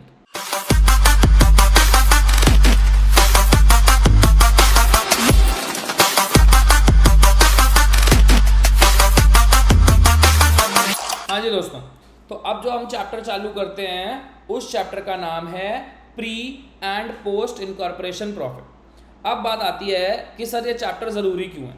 आप बात को समझिएगा, ये चैप्टर ज़रूरी इसलिए है क्योंकि आप ऐसे समझिए दोस्त मेरे कि भाई एक काम हुआ। क्या काम हुआ? सर आप ना एक बिजनेस कर रहे थे और आप एक सोल प्रोप्राइटर थे। आपने अप्रैल 2022, मई 2022, जून 2022, जुलाई 2022, अगस्त 2022 तक सोल प्रोप्राइटरशिप पे काम करा। आपका काम इतना जबरदस्त रहा कि आपको शार्क टैंक से ऑफर आया और शार्क टैंक ने क्या करा कि ये बोला कि भैया मान लो पीयूष बंसल जी ने ये बोला कि अब एक काम कर भाई, कंपनी बना ले, 50-50% कर ले। इसका मतलब यहां तक आपका बिजनेस एक नॉन कॉरपोरेट एंटिटी चल रहा था और यहां आपका बिजनेस सितंबर 2022 ऑनवर्ड्स, क्या मैं कहूं, एक कंपनी बन गया, एक कॉरपोरेट एंटिटी में आ गया। तो जब आपका बिजनेस एक कंपनी बन गया तो क्या मैं कहूं आपको कंसिडरेशन मिली होगी। तो अगर यहां पर सितंबर में आपकी डील हुई है तो क्या मैं कहूं अगर मैं आपकी कंपनी को खरीद रहा हूं सितंबर में तो मैं भी तो यही बोलूंगा ना कि भाई देख, अगस्त तक का जो काम धंधा करा है वो कागज लेके बैठ जा, मैं तेरे को परचेस कंसिडरेशन यहां तक की दूंगा और इसके बाद तो जो भी प्रॉफिट होगा वो हमारी शेयर होल्डिंग के हिसाब से बटेगा। देखो ध्यान से, वही तो बात हुई। मान लीजिए यहां पर एक कंपनी है S&A कंपनी, 1/4/2022 से 1/8/2022 वो शार्क टैंक इंडिया में चली गई और शार्क टैंक इंडिया में अभी तक ये सोल प्रोप्राइटरशिप थी और अब वो कन्वर्ट हो गई कंपनी में और अब ये बन गई S&A private limited. S&A private limited ने S&A कंपनी का बिजनेस टेक ओवर कर लिया। तो क्या मैं कहूं मार्च, ये अप्रैल, मई, जून, जुलाई, 4 महीने, अप्रैल, मई, जून और जुलाई, 4 महीने तक ये कंपनी नहीं थी। इनकॉर्पोरेट हुई है बाद में अगस्त से, मतलब अगस्त, सितंबर एक्सेट्रा एक्सेट्रा 8 महीने। तो अब आप ध्यान से समझिएगा कि जो परचेज कंसिडरेशन अप्रैल मई जून जुलाई, इस परचेज कंसिडरेशन के अंदर अप्रैल मई जून जुलाई का भी तो प्रॉफिट इंक्लूडेड होगा कि नहीं होगा? बताएं, इंक्लूड होगा ना। तो अब बात आती है कि सर वो जो प्रॉफिट है उसको हमने दो पार्ट में डिवाइड कर दिया, एक प्री इनकॉर्पोरेशन और एक पोस्ट इनकॉर्पोरेशन। बात आती है सर डिवाइड क्यों करा? डिवाइड इसलिए करा ताकि परचेज कंसिडरेशन के साथ उन प्रॉफिट और नेट एसेट्स को कंपेयर करके गुडविल या फिर कैपिटल रिजर्व निकाल सके। इतनी बात हमने करी किस लिए? ताकि हम गुडविल और कैपिटल रिजर्व निकाल सकें। जो प्री इनकॉर्पोरेशन होगा वो प्रॉफिट कैपिटलाइज्ड हो जाएगा और जो पोस्ट इनकॉर्पोरेशन जाएगा वो आपका नॉर्मल रिजर्व एंड सरप्लस में चलता रहेगा। अब यहां बात करी गई कि किस रेशियो में और रेशियो क्यों। रेशियो का क्या जरूरत है? हमें रेशियो एक्सपेंसेस डिवाइड करने के लिए और प्रॉफिट्स डिवाइड करने के लिए चाहिए प्री और पोस्ट रेशियोज। तो टाइप्स ऑफ रेशियो की जब बात करी गई तो मेरे बेटा दो टाइप ऑफ रेशियो बने, एक बना टाइम रेशियो और दूसरा बना सेल्स रेशियो। टाइम रेशियो का मतलब क्या रहा? एक ऐसा रेशियो जो मंथ या फिर डेज के हिसाब से है प्री और पोस्ट इनकॉर्पोरेशन प्रॉफिट में, और सेल्स रेशियो जो प्री और पोस्ट इनकॉर्पोरेशन सेल्स के बेसिस पर डिराइव हुआ है। एक रेशियो टाइम रेशियो, जैसे अगर मैं बात करूं कि मान लीजिए अप्रैल मई जून और जुलाई ये 4 महीने तो प्री रहे, अगस्त से ऑनवर्ड्स ये 8 महीने पोस्ट हो गए, तो टाइम रेशियो निकल के आ गया 4:8, मतलब 1:2। मान लीजिए यहां पर जो सेल होती थी वो 1 लाख रुपए महीना होती थी और अगस्त के बाद जो सेल हो रही है वो 1.5 लाख रुपए महीना हो रही है। तो क्या मैं कहूं अप्रैल मई जून जुलाई 4 महीने की टोटल सेल 4 लाख हो गई, लेकिन अगस्त से लेके अगले मार्च तक की 1.5 लाख रुपए के हिसाब से 1.5 लाख इंटू 8 12 लाख हो गई। तो 4 लाख इस्टू 12 लाख 1:3 ये हो जाता है मेरा सेल्स रेशियो। समझ में आती है बात? पक्का समझ में आई? तो अब मैंने वही बात करी क्या कि basis of allocation gross profit की पहली प्रेफरेंस होगी सेल्स रेशियो, दूसरी प्रेफरेंस होगी कॉस्ट ऑफ गुड सोल्ड, या फिर तीसरी प्रेफरेंस होगी टाइम रेशियो। वेरिएबल कॉस्ट मतलब जो कॉस्ट टर्नओवर से रिलेट करती है, जैसे कि carriage outward, commission, advertisement, bad debts, ये सारी चीजें सेल्स रेशियो के बेसिस पर डिवाइड होंगी। याद रखना यह सबसे इंपॉर्टेंट पॉइंट है कि किस रेशियो पर कौन सी चीज एलोकेट या कौन सी चीज डिवाइड होगी। फिर हमने बात करी फिक्स्ड कॉस्ट। फिक्स्ड कॉस्ट हमेशा टाइम रेशियो पर डिवाइड होती हैं, जैसे कि रेंट हो गया, फिक्स्ड सैलरीज हो गई। फिर हमने बात करी ऑडिट की, ये एक बड़ा इंपॉर्टेंट पॉइंट है मेरे दोस्तों। अगर ऑडिट टैक्स ऑडिट है तो आप सब टैक्स में पढ़ते हो कि टैक्स ऑडिट टर्नओवर के बेसिस पर होता है, तो अगर वो टैक्स ऑडिट है तो वो सेल्स रेशियो के बेसिस पर डिवाइड हो गया। लेकिन अगर कंपनी ऑडिट है तो क्या मैं कहूं कंपनी ऑडिट तो हुआ ही इसलिए ना क्योंकि वो कंपनी थी, इसीलिए कंपनी ऑडिट एक्सक्लूसिवली पोस्ट बनता है। फिर बात आती है डायरेक्टर के रेम्युनरेशन की। बेटा ये पोस्ट जाएगा क्योंकि डायरेक्टर जो शब्द है वो ही कंपनी से निकला हुआ है, जो डायरेक्टर वर्ड है वो खुद ही कंपनी से निकला हुआ है ना। उसके बाद क्या बात जाती है? उसके बाद जाती है प्रीलिमिनरी एक्सपेंसेस, ये भी post. Interest to vendor from the date of incorporation post till the date of incorporation pre. इतनी बातें अगर आप याद रखेंगे तो pre and post incorporation profit आपको बिल्कुल भी मुश्किल नहीं लगेगा। यही एक इंपॉर्टेंट चीज है इसमें। अगला आप बढ़ते हैं तो आता है मैनेजरियल रेम्युनरेशन का चैप्टर। जब हम बात करते हैं मैनेजरियल रेम्युनरेशन की तो बड़ी इंटरेस्टिंग बातें यहाँ से निकल के आती हैं। क्या कि टाइप्स ऑफ कंपनीज कौन सी होती हैं बेटा? एक होती है पब्लिक कंपनी, एक होती है प्राइवेट कंपनी। मैं सीधे सीधे बात करूंगा, क्लोजली हेल्ड कंपनी, क्योंकि प्राइवेट कंपनी सिलेक्टेड लोगों द्वारा चलाई जाती है, सिलेक्टेड लोगों द्वारा चलाई जाती है, इसीलिए प्राइवेट कंपनी को क्लोजली हेल्ड कंपनी भी कहते हैं।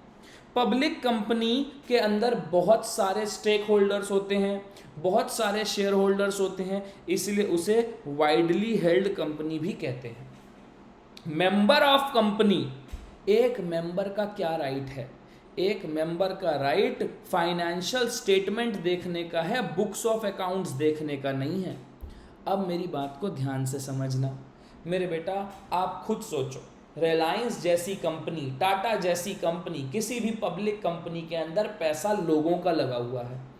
कितना मुश्किल चीज़ होगी ये, और कितना गलत होगा कि कंपनी तो लॉस में जा रही है लेकिन डायरेक्टर्स अपना पैसा लिए जा रहे हैं, रेम्यूनरेशन खूब जा रही है।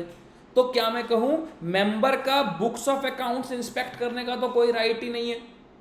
मेंबर तो केवल फाइनेंशियल स्टेटमेंट देख सकता है, इसीलिए सरकार ने रेम्यूनरेशन पर कंट्रोल लगाया। लेकिन कौन सी कंपनी की रेम्यूनरेशन पर? कौन सी कंपनी की रेम्यूनरेशन पर? केवल और केवल पब्लिक कंपनी की रेम्यूनरेशन पर। पब्लिक कंपनी की रेम्यूनरेशन के ऊपर यहां पर लगाया गया रोक। सेक्शन 197 ने क्या बोला? सर मैनेजरियल रेम्यूनरेशन है, किसके लिए है?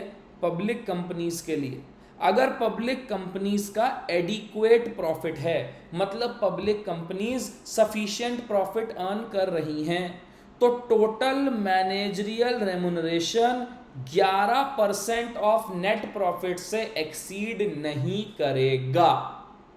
Total managerial remuneration 11% of net profit से एक्सीड नहीं करेगा। और वो नेट प्रॉफिट कैसे निकालोगे? नेट प्रॉफिट निकालोगे एज पर सेक्शन 198। मैं फिर दोबारा बोलता हूं, सेक्शन 197 में लिखा गया कि अगर आप एक पब्लिक कंपनी हो और आप एडिक्वेट मतलब सफिशिएंट प्रॉफिट्स अर्न करते हो, तो आपका total managerial remuneration 11% of net profit से ज्यादा नहीं होना चाहिए।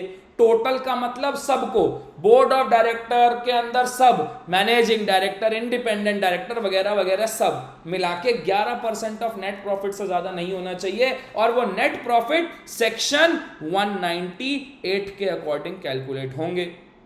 उसके बाद बात करी गई calculation of net profit for managerial remuneration.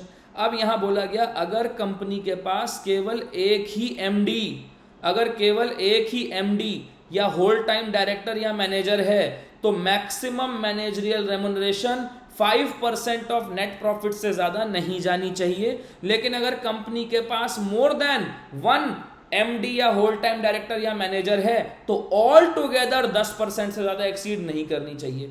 ये एग्जाम्पल या ये क्लॉज इसलिए डाला गया ताकि इंडिपेंडेंट डायरेक्टर्स को भी कुछ रेम्यूनरेशन मिले। कहीं ऐसा ना तो नहीं है कि इंडिपेंडेंट डायरेक्टर्स को 500 रुपए या 5-5 हजार रुपए के अंदर भर्ती करा हुआ है। एग्जाम्पल 1 कराया, बोर्ड ऑफ डायरेक्टर्स हैं जिसके अंदर मिस्टर एक्स है, मिस्टर वाई है, ए है और बी है। मिस्टर एक्स एमडी है, मिस्टर वाई डायरेक्टर है।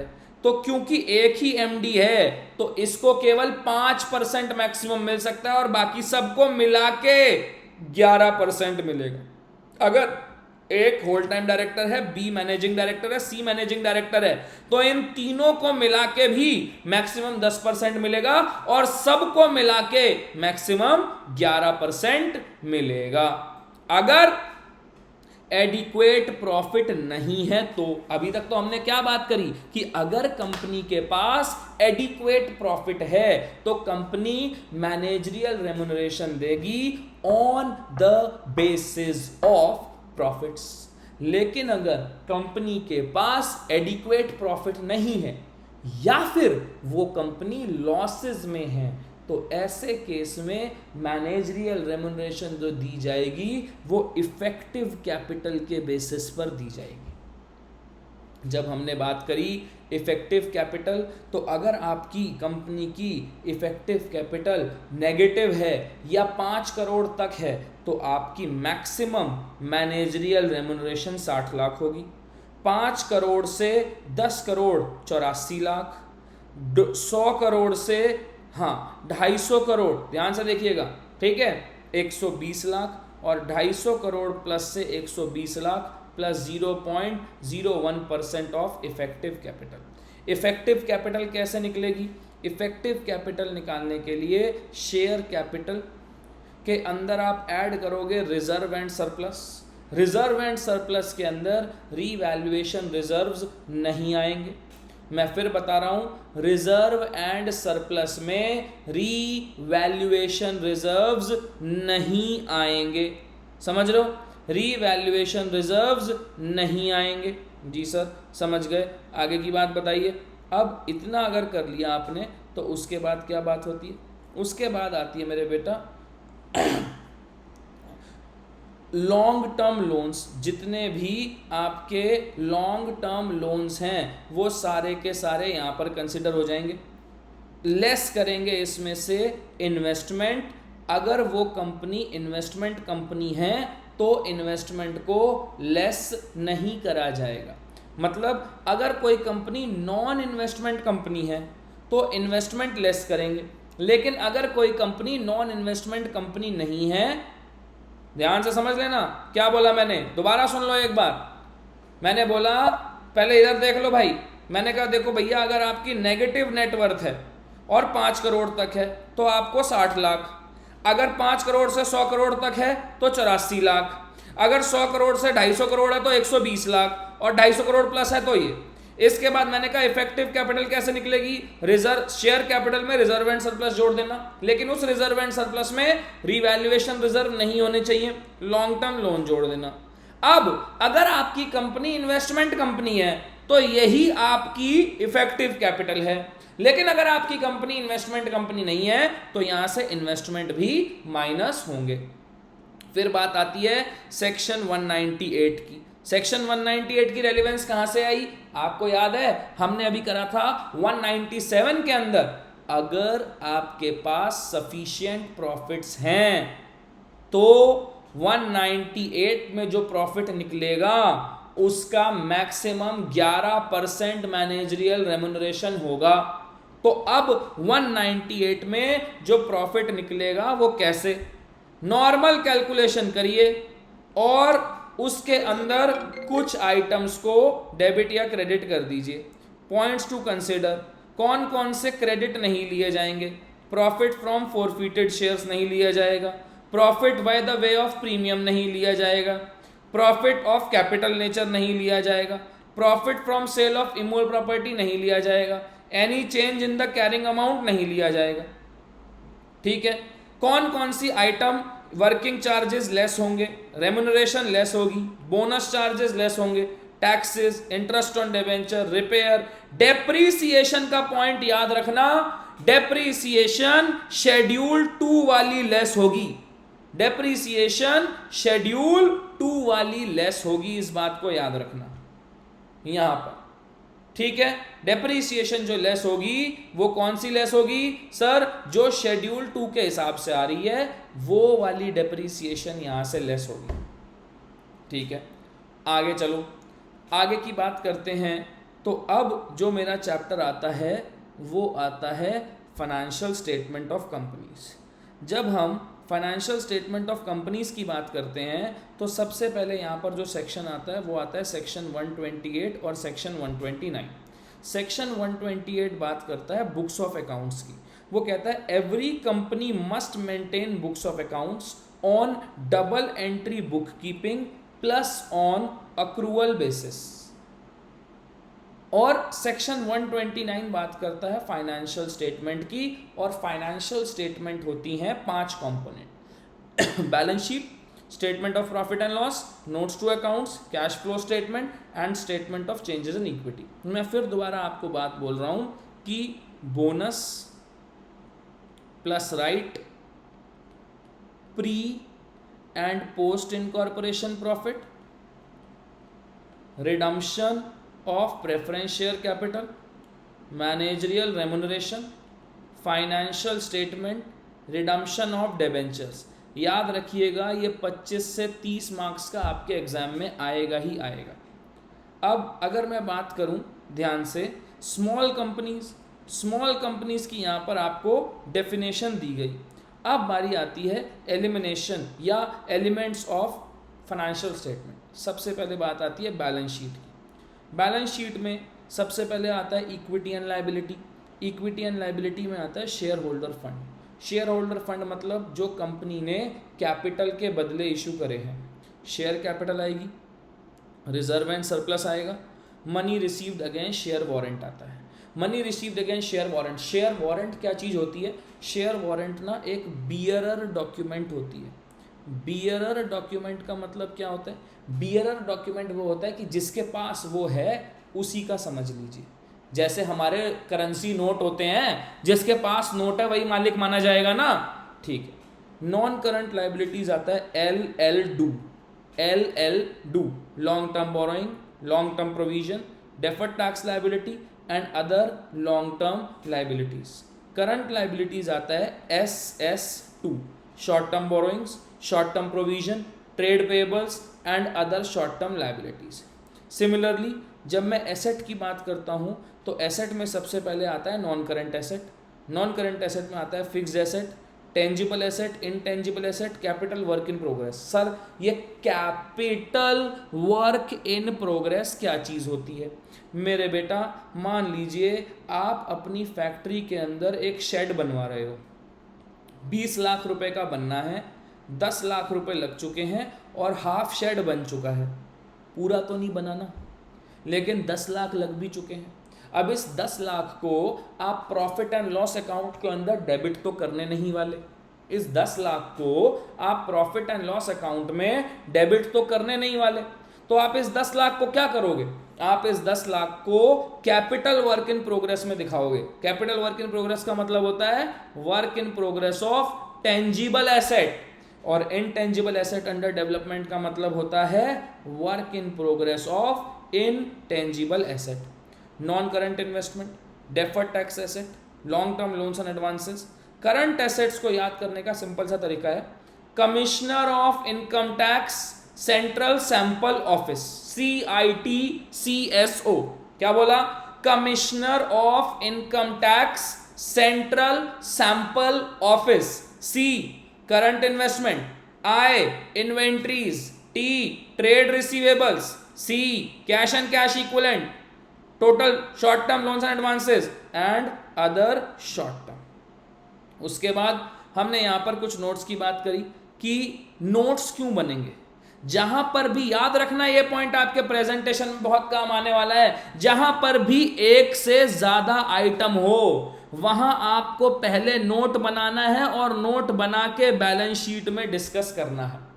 नोट बनाकर आपको बैलेंस शीट में दिखाना है। रिजर्व एंड सरप्लस के 2 आपको क्लासिफिकेशन करने हैं कि वो कैश में रियलाइज हुआ है या नहीं। ठीक है, ये बात मैंने आपकी यहां पर कर दी। Statement of profit and loss. भाई statement of profit and loss simple है। इनकम आपकी 2 ही तरीके से आ सकती है। क्या? या तो वो रेवेन्यू फ्रॉम ऑपरेशन होगी। रेवेन्यू फ्रॉम ऑपरेशन मतलब वो मेरे मेन बिजनेस की इनकम है, या फिर वो अदर इनकम होगी। अदर इनकम का मतलब क्या हुआ? अदर इनकम का मतलब हुआ कि मेरी इनकम तो हो रही है लेकिन वो इनकम मेरे मेन बिजनेस की नहीं है। Interest received, rent received, commission received. अब बात आती है एक्सपेंसेस। एक्सपेंसेस याद करने का एक बड़ा सिंपल सा तरीका बता रहा हूं, याद रखना। Can, parliament, change, education for Delhi officers. हाँ, दोबारा बोलता हूं, can, parliament, change, education for Delhi officers. C का मतलब हो गया कॉस्ट ऑफ मटेरियल कंज्यूम, ये रॉ मटेरियल के लिए है। पी का मतलब हो गया परचेज ऑफ मटेरियल, ये भी रॉ मटेरियल के रिलेटेड है। सी का मतलब हो गया चेंजेस इन इन्वेंट्री, ये फिनिश्ड गुड्स से रिलेटेड है। और याद रखिएगा यहां हमेशा closing stock minus opening stock आएगा, ना कि opening stock minus closing stock. अगर याद रखना, बहुत इंपॉर्टेंट चीज बता रहा हूं, अगर क्लोजिंग स्टॉक 10 है, ओपनिंग स्टॉक 9 है, तो 1 रुपए चेंजेस इन इन्वेंट्री यहां से माइनस होगा, क्योंकि trading and profit and loss account में भी क्लोजिंग स्टॉक इनकम साइड पर आता था। अगर इनकम साइड पे 10 है, एक्सपेंसेस साइड पर 9 है, इसका मतलब 1 रुपए से आपकी इनकम बढ़ रही है ना, और आपकी इनकम बढ़ रही है, इसका मतलब आपकी कॉस्ट कम हो रही है। क्लोजिंग स्टॉक तो कॉस्ट को घटाता है ना। ये पॉइंट याद रखिएगा, मैं बता रहा हूं आपको, ये बहुत इंपॉर्टेंट पॉइंट है। फिर आता है एम्प्लॉय बेनिफिट एक्सपेंसेस, फिर आता है फाइनेंस कॉस्ट, फिर डेप्रीसिएशन एंड अमोर्टाइजेशन, फिर आता है अदर कॉस्ट। मैंने क्या बोला? Can parliament change education for Delhi officers?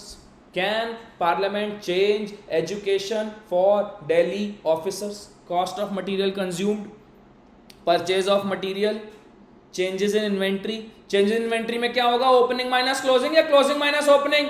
Sir closing minus opening. और क्लोजिंग माइनस ओपनिंग, क्लोजिंग अगर ज्यादा है, इसका मतलब चेंजेस इन इन्वेंट्री अगर पॉजिटिव है तो वो टोटल कॉस्ट में से लेस होगी। याद रखना इस बात को। फाइनेंस कॉस्ट, फाइनेंस कॉस्ट के बाद depreciation amortisation and other cost, ये मेरी टोटल कॉस्ट हो जाएगी।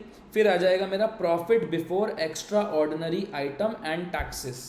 इसमें से मैं लेस करूंगा एक्स्ट्रा ऑर्डिनरी आइटम, लेस करूंगा टैक्स। टैक्स में दोनों टाइप के टैक्स आएंगे, करंट टैक्स और डेफर्ड टैक्स, और ये मेरा बन जाएगा प्रॉफिट आफ्टर टैक्स। समझ में आई बात? आई होप समझ में आई होगी। तो यहाँ अभी हमने कौन से चैप्टर करे जी? सबसे पहले हमने इंश्योरेंस करा, इंश्योरेंस आपके एग्जाम में 10 मार्क्स का आएगा। फिर हमने बोनस राइट करा, redemption of preference share capital करा, मैनेजरियल रेमुनरेशन करा, प्री एंड पोस्ट इनकॉर्पोरेशन करा, और फाइनेंशियल स्टेटमेंट करा। ये भी आपके एग्जाम में लगभग 25 मार्क्स के आएंगे। तो ये 1.5 घंटे का जो सेशन है, ये आपको 35 मार्क्स देगा। चलते हैं, बाय बाय, टाटा। Let's crack it.